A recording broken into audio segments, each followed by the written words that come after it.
Hello student, आज class 9th के इस ऑनलाइन क्लासेस में मैं Zahid sir English grammar subject है इंग्लिश ग्रामर। इस इंग्लिश ग्रामर में मैंने आपको टेंस में प्रेजेंट इंडेफिनिट यानी सिंपल प्रेजेंट का पूरा होल बताया था।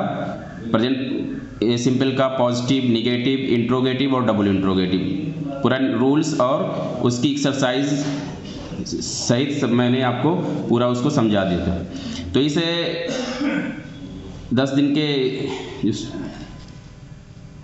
बंद के दौरान मैं आज लेकर के आपके टॉपिक में बढ़ोतरी करता हूँ टेंस के प्रेजेंट कॉन्टिन्यूअस टेंस। आज शुरू होगा इस टॉपिक में प्रेजेंट कॉन्टिन्यूअस टेंस, यानी टेंस का जो दूसरा हिस्सा होता है, जो दूसरा पार्ट होता है प्रेजेंट टेंस का, वो प्रेजेंट कॉन्टिन्यूअस। इस प्रेजेंट कॉन्टिन्यूअस को प्रोग्रेसिव टेंस भी कहते हैं, इम्परफेक्ट टेंस भी कहते हैं। इसका हिंदी नाम होता है अपूर्ण वर्तमान काल। क्या नाम होता है? अपूर्ण वर्तमान काल। अब देखिए, ये प्रेजेंट है और ये कॉन्टिन्यूअस है। कॉन्टिन्यूअस की पहचान क्या होती है? ये जो कॉन्टिन्यूअस है ये और प्रेजेंट की मैंने पढ़ा चुका हूँ। तो प्रेजेंट की पहचान होती है जिस हिंदी वाक्य के अंत में है, हैं, हूँ, हो शब्द दिया होता है, वो प्रेजेंट टेंस होता है। लेकिन कॉन्टिन्यूअस हम कैसे पहचानेंगे? कॉन्टिन्यूअस की पहचान होती है रहा, रही, रहे से। जैसे हम सिंपल प्रेजेंट मैंने पढ़ाया था आपको, तो सिंपल प्रेजेंट पढ़ाने के समय मैंने बताया था कि प्रेजेंट की पहचान होती है, हैं, हूँ और हो से होती है। लेकिन इंडेफिनिट की पहचान कैसे होती है? तो मैंने वहाँ पर बताया था आपको कि इंडेफिनिट को पहचानने के लिए ताते ती या लिया, दिया अगर दिया है तो वो इंडेफिनिट की पहचान कराता है। ठीक, यानी ताते ती से पहचान होती है इंडेफिनिट की, और रहा, रही से पहचान होती है कॉन्टिन्यूअस की, और है, हैं, हूँ से पहचान होती है प्रेजेंट की। तो ये दोनों मिलकर के क्या बन जाते हैं? Present continuous. तो इसी क्रम में मैंने लिखा है आइडेंटिटी, पहचान। किसी भी चीज़ की पहचान करने के लिए उसके लिए, जैसे इसमें टेंस में पहचान जैसे होती है, सिंपल प्रेजेंट टेंस को आपने पहचाना था कि जिस हिंदी वाक्य में ता है, ती है, ते हैं, ठीक है, तो आप सिंपल प्रेजेंट की पहचान थी। अब यहाँ पे प्रेजेंट कॉन्टिन्यूअस को कैसे पहचानेंगे? तो प्रेजेंट कॉन्टिन्यूअस को पहचानने के लिए कह रहा है कि प्रेजेंट कॉन्टिन्यूअस में अपूर्ण वर्तमान काल, उसको हिंदी में क्या कहते हैं? अपूर्ण वर्तमान काल। हिंदी नाम होता है अपूर्ण वर्तमान काल होता है कि वाक्य सेंटेंस की क्रिया में, यानी प्रेजेंट कॉन्टिन्यूअस टेंस के वाक्य सेंटेंस की क्रिया वर्ब में रहा है और उसके बाद रहा हूं, रही है, रहे हो, रहे हैं आदि शब्द आते हैं। यानी ये जो शब्द दिया है जिसके नीचे मैं रेड पेन से थोड़ा सा हाईलाइट किया हूं, ये सब पहचान कराते हैं प्रेजेंट और कॉन्टिन्यूअस की। तो इससे हम पहचान जाएंगे, किसी भी वाक्य को पहचान जाएंगे कि ये वाक्य प्रेजेंट कॉन्टिन्यूअस टेंस का है।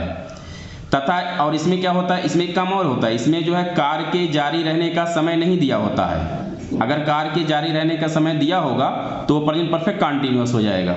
ठीक, लेकिन जब कार्य के जारी रहने का समय नहीं दिया होता है तो कौन सा टेंस हो जाएगा?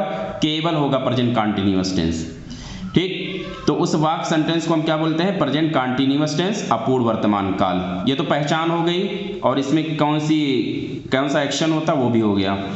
अब आते हैं अगला, नंबर 1 से शुरू करते हैं। इस टेंस काल के वाक्यों सेंटेंसेस से ज्ञात होता है, मालूम पड़ता है कि कार्य वर्क अभी पूरा नहीं हुआ है बल्कि जारी है। जैसे प्रेजेंट कॉन्टिन्यूअस जब आप पढ़ते हैं कोई सेंटेंस अगर प्रेजेंट कॉन्टिन्यूअस का आप देखेंगे तो उस प्रेजेंट कॉन्टिन्यूअस टेंस के अंदर जो है ये पता चलेगा, ये मालूम होगा कि कार्य अभी क्या है?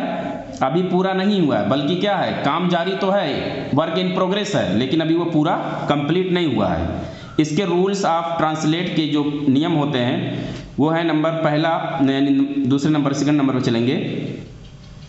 प्रेजेंट कॉन्टिन्यूअस टेंस अपूर्ण वर्तमान काल में इज, कामा, एम और आर, इसका हिंदी अनुवाद होता है हूँ और हो और हैं होता है। लेकिन यही जो है ये सहायक क्रिया किसकी हो जाती है? प्रेजेंट कॉन्टिन्यूअस टेंस की। यानी इज, एम, आर जो है सहायक क्रिया, हेल्पिंग वर्ब है किसकी? प्रेजेंट कॉन्टिन्यूअस टेंस की। इज सहायक क्रिया क्या होती है? अब किसी ने कहा बताइए, इज, एम, आर सहायक क्रिया तो है, लेकिन इज सहायक क्रिया को हम क्या कहेंगे? इज सहायक क्रिया आपकी सिंगुलर वर्ब है। क्या है? सिंगुलर वर्ब होती है। और यहाँ पे आर जो है सहायक क्रिया वो प्लूरल वर्ब होती है, और एम ना तो सिंगुलर है इस टेंस में ना तो प्लूरल है, तो इसको हम क्या करेंगे? इसको अलग रखेंगे।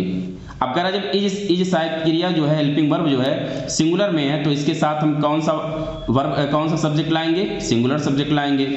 और आर जो सहायक क्रिया क्या है, प्लूरल है, तो इस प्लूरल क्रिया के साथ में प्लूरल वर्ब यानी प्लूरल सब्जेक्ट लाएंगे।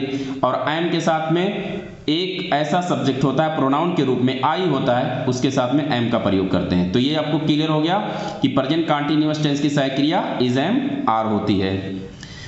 यहाँ पे मैंने इसमें लिख दिया है कि सहायक क्रिया जो आर है वो प्लूरल है और इज जो है सिंगुलर है वर्ब है और एम ना तो सिंगुलर है ना तो प्लूरल है। इसके साथ में जो प्रोनाउन आता है वो एम आई आएगा। ठीक है। तीसरा नंबर, प्रेजेंट कंटीन्यूअस टेंस अपूर्ण वर्तमान काल में मुख्य क्रिया जानते हो ना, जो वाक्य के अंदर जो मेन काम होता है वही मेन वर्ब हो जाता है। बिना मेन वर्ब के हम प्रेजेंट कंटीन्यूअस टेंस के वाक्य को नहीं बना सकते, नहीं ट्रांसलेट कर सकते, नहीं अनुवाद कर सकते। तो कह रहा है इसी में मुख्य क्रिया मेन वर्ब की कौन, present participle form. Present participle form किसे कहते हैं, प्रेजेंट पार्टिसिपल फॉर्म वो फॉर्म होती है कि मेन वर्ब की जो फर्स्ट फॉर्म होती है उसमें आईएनजी जुड़ी होती है। क्या जुड़ी होती है, आईएनजी जुड़ी होती है, तो इसी को बोलते हैं मेन वर्ब की फर्स्ट फॉर्म। अगर किसी ने कहा कि प्रेजेंट पार्टिसिपल फॉर्म, तो आप घबराइएगा नहीं, उसमें ही मतलब यानी किसी भी क्रिया में आईएनजी, किसी भी क्रिया यानी मुख्य क्रिया की फर्स्ट फॉर्म में आईएनजी जुड़ी होगी उसी को प्रेजेंट पार्टिसिपल के नाम से भी जाना जाता है। या मेन वर्ब की फर्स्ट फॉर्म में आईएनजी जोड़ा जाता है तो इसका प्रयोग होता है, यानी मेन वर्ब की फर्स्ट फॉर्म में आईएनजी का प्रयोग किया जाता है। चौथा नंबर है इस वाक्य सेंटेंस का कर्ता सब्जेक्ट। अब यहाँ पे देखिए इस वाक्य यानी इस टेंस में प्रेजेंट कंटीन्यूअस टेंस में जो भी सब्जेक्ट होगा वो 3 कैटेगरी में बटा हुआ होगा, 3 पार्ट्स में बटे होंगे। पहला पार्ट्स होगा सिंगुलर का, दूसरा पार्ट्स होगा प्लूरल का और तीसरा जो होगा ना तो वो सिंगुलर होगा ना तो प्लूरल होगा। प्रोनाउन के रूप में भी हो सकता है, नाउन के रूप में भी हो सकता है और नाम के साथ भी आ सकता है। तो जब वाक्य सेंटेंस का कर्ता सब्जेक्ट एक वचन में होता है यानी सिंगुलर नंबर में होता है, अब वो सिंगुलर नंबर का सर्वनाम भी हो सकता है, जैसे ही हो गया, सी हो गया, इट हो गया, या कोई नाम आ गया, राम, मोहन, श्याम, ठीक है, रीना, राजिया, ये अगर नाम आ गया तो ये सब सिंगुलर सब्जेक्ट होते हैं और singular pronoun he see it होते हैं। तो कह रहा है इन सभी सिंगुलर सब्जेक्ट के साथ या प्रोनाउन के साथ या संज्ञा के साथ हम क्या लाते हैं, सहायक क्रिया हम इज का प्रयोग करते हैं। क्यों इज का प्रयोग करेंगे, क्योंकि सिंगुलर नियम रूल ये कहता है कि प्रेजेंट कंटीन्यूअस टेंस के पॉजिटिव सेंटेंस के अंदर अगर वाक्य का सब्जेक्ट सिंगुलर में होगा, चाहे वो प्रोनाउन के रूप में हो, एज सब्जेक्ट के रूप में हो या नाउन के रूप में होगा, तो इसके साथ हम सिंगुलर क्रिया का ही प्रयोग सिंगुलर सब्जेक्ट के साथ में करते हैं। इसी के साथ अगला है कि जब वाक्य सेंटेंस का कर्ता सब्जेक्ट बहुवचन प्लूरल में होगा, वो प्रोनाउन भी हो सकता है, जैसे यू हो गया, ये प्लूरल प्रोनाउन है, वी प्लूरल प्रोनाउन है, दे प्लूरल प्रोनाउन है। और मान लिया कोई जैसे मतलब कुछ लोग आ गया, लोगों या अगर कुछ ऐसे नाम आ गए जो प्लूरल सब्जेक्ट का स्थान लेते हैं, प्लूरल सब्जेक्ट के रूप में होते हैं, तो उनके साथ में हम क्या करेंगे, प्लूरल वर्ब आर का प्रयोग करते हैं। किसका प्रयोग करते हैं, प्लूरल वर्ब आर का प्रयोग करते हैं। अब आते हैं इसका छठा नंबर है इस प्रेजेंट कंटीन्यूअस का, जिसको हम अपूर्ण वर्तमान काल कहते हैं हिंदी में। जब वाक्य सेंटेंस का कर्ता मैं आई होता, मैंने दो कर्ता को मैंने क्लियर कर दिया। एक कर्ता क्लियर किया नाउन के रूप, प्रोनाउन के रूप में ही, सीट, और नाम के साथ आएगा तो इसका प्रयोग करेंगे, वो सिंगुलर होता है। और अगर यू हो गया, बी हो गया, दे हो गया, यानी प्लूरल प्रोनाउन के रूप में अगर कोई सब्जेक्ट आता है तो प्लूरल वर्ब आर का प्रयोग करते हैं। एक सहायक क्रिया इसमें शेष रह गई, जैसे वो सहायक क्रिया है आई एम। तो आई एम के बारे में क्या होता है, जब वाक्य सेंटेंस का कर्ता सब्जेक्ट मैं आई होता है तो सहायक क्रिया हेल्पिंग वर्ब आई एम का प्रयोग किया जाता है। इसको आपको ध्यान देना है, यानी आई के साथ कौन सी क्रिया आती है, आई एम आती है। ठीक, अब उसके बाद सारे रूल्स हो गए, मैंने बता दिया। इस रूल्स को आपको नोट्स में लिखना है और नोट्स में लिखने के साथ साथ इसको समझना है।